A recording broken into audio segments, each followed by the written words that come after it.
né, a partir da mina. O prego também, que é o axanaque, né? Então o axanaque tinha dentro da sua prática, não só a questão do inquito, mas tinha também do caboclo légua, que é da encantaria e que não tem nada a ver com a tradição bantu. Então, as casas aquelas se estruturaram dessa forma, lógico que hoje a gente vem pesquisando mais, estudando mais, praticando mais e dessa forma trazendo esse conhecimento que até então era muito desconhecido, porque havia uma mistura muito grande também com as tradições iorubás, tanto no Janderê Sul, que é o famoso xirê, né, como da própria prática empírica, de assentamento, de palavras, enfim. Pois é. Quais seriam, assim, uma coisa que o colega pudesse saber, quem está de fora pudesse saber, as diferenças entre o candomblé, que é esse que é o estado de expressão do bairro, e o candomblé Angola? Então, o candomblé Angola, a diferença é muito grande, né? Começa pela dialética, né? Pela linguagem, que é uma linguagem que compreende aí mais de 3.200 dialetos tribais, né?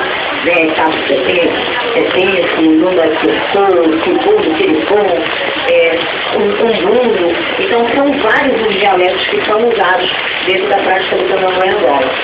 Já nas tradições de Queto ou Nabô, né, são a dialética iorubá, que já tem uma diferença muito grande, né? O candomblé Queto, cultua orixá, o candomblé Angola, cultura inquice, o candomblé Queto, cultura o orixá, com essa performance muito terrena.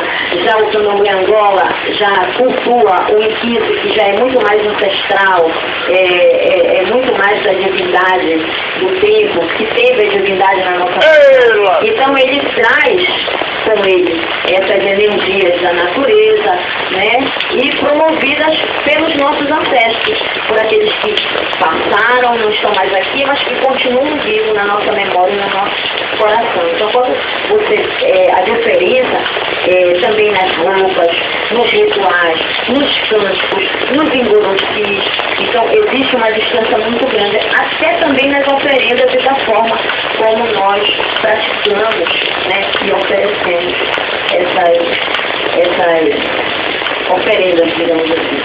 Na verdade, eu venho de uma tradição de Mina, né? Eu sou de Minas. Então eu me manifestei, eu tinha 9 anos de idade, na casa da mãe Bebé, Isabel da Silva Ribeiro, que ainda está viva, mora lá na Terra Firme, lá na Lauro Sodré. Então a minha primeira manifestação foi lá, com o caboclo Antônio Luiz, da zona Bourbon de Alexandria, que todo mundo conhece como Corre Beirado.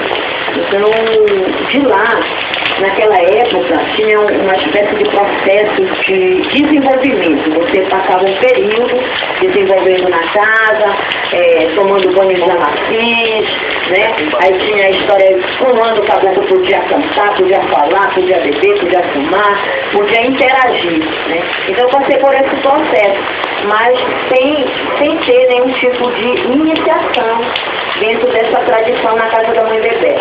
Com 16 para 17 anos, eu saio da casa da mãe Bebé e vou ser filha de santo do finado Ribamar Rodrigues, que era conhecido como Ribinha.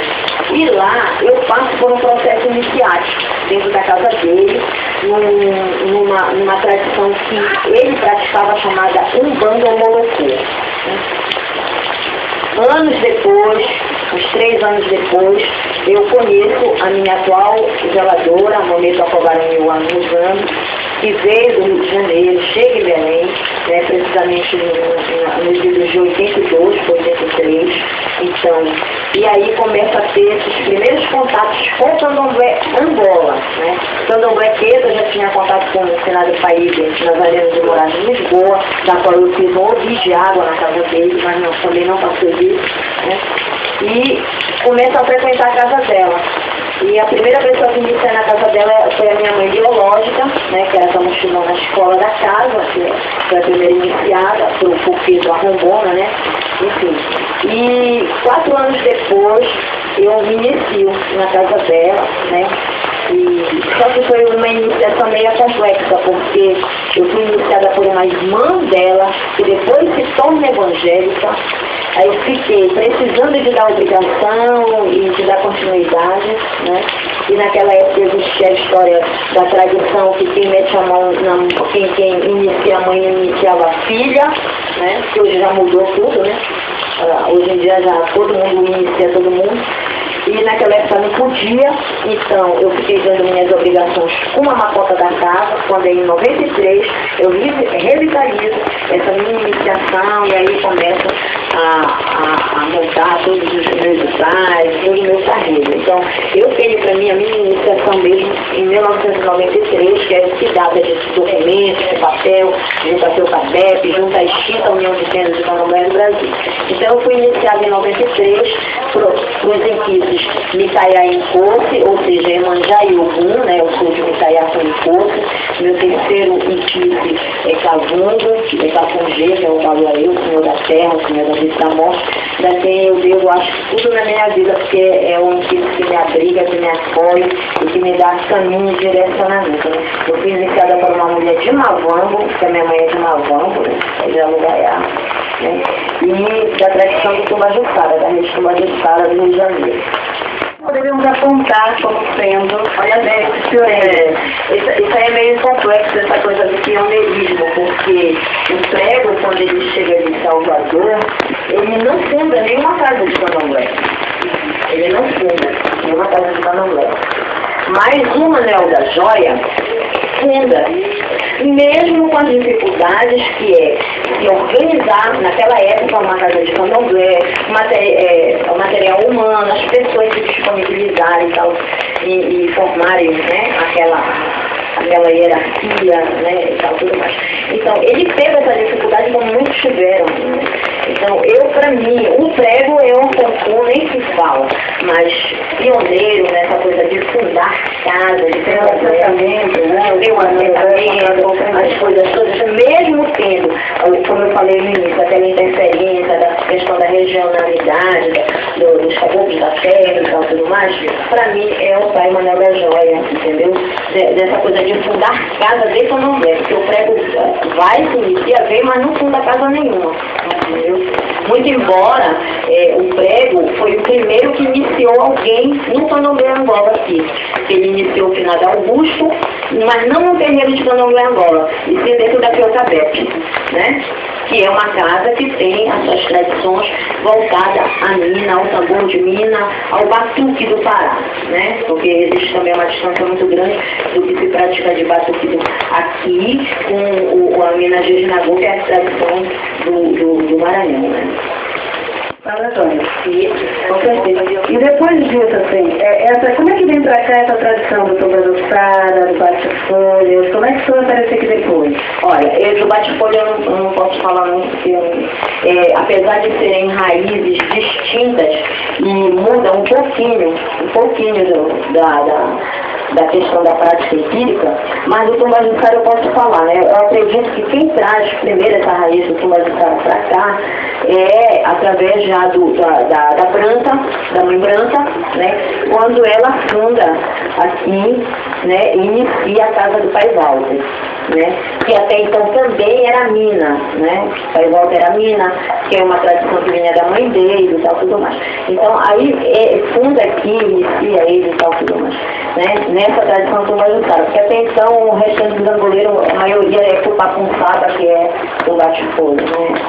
E assim, o Tumbajuçara, especificamente quando ele é trazido para cá, existe eu acho que um entendimento de quem trouxe a raiz para cá, né? Justamente dessa questão, eu vou bater muito nessa tecla da questão da regionalidade dos encantados daqui.